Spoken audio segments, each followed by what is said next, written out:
இப்படி யாகத்தானே நாளையில் விரேதா துவாபுரி கலியுகம் என்று சொல்லக்கூடிய விரேதா துவாபுரி கலியுகம் என்று சொல்லக்கூடிய விரேதா யுகத்தில் யுகமோ 4 திசையோ 4 வேதமோ 4 என்பதா 4 வேதம் பெயர் என்ன தெரியுமா? முக்கு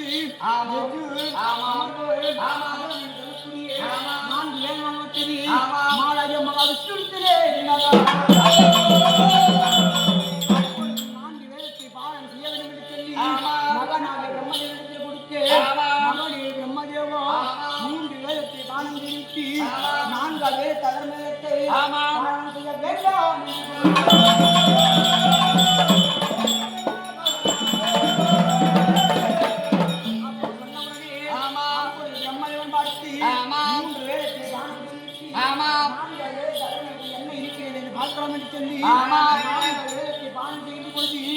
நாச்சின் வழியாவே ஒரு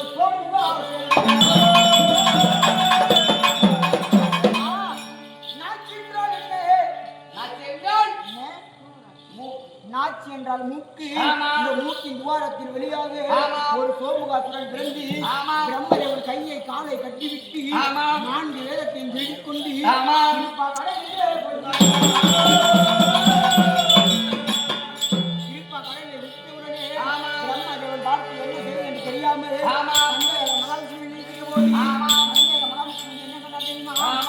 அரக்கனை பார்த்தால் 30 அடி அகலமும் 60 அடி உயரம் இருக்கின்றான்.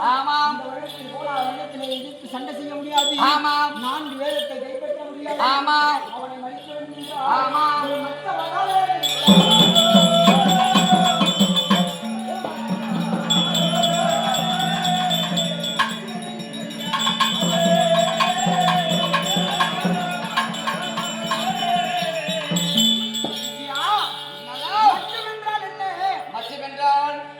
மச்சம் என்றால் மீன். இந்த மீன் அவதாரம் எடுத்து அந்த திருப்பா கடலிலே குதித்து அரக்கனை எப்படி தாக்கினான்? முதலில் முழங்காலை தாக்கி 4 வேதத்தை அவன் மடித்து 4 வேதத்தை கைப்பற்றிக் கொண்டு பிரம்மதேவன் இடத்துல கொடுக்க பிரம்மதேவன் பார்த்து என்ன சொன்னார் தெரியுமா? அரக்கன் கையில் சிக்கிப்பட்டு நிற்கிறது. அந்த சிக்கியை எடுக்க வேண்டுமானால் தேவர்கள் அனைத்து தேவர்கள் இடத்திலே கொடுக்க தேவர்கள் அதை வாங்கி பிடித்தார். பிடித்த உடனே 4 வேதம் அவருக்கு சுட்டுப்பட்டிருக்கிறது. 4 வேதத்தை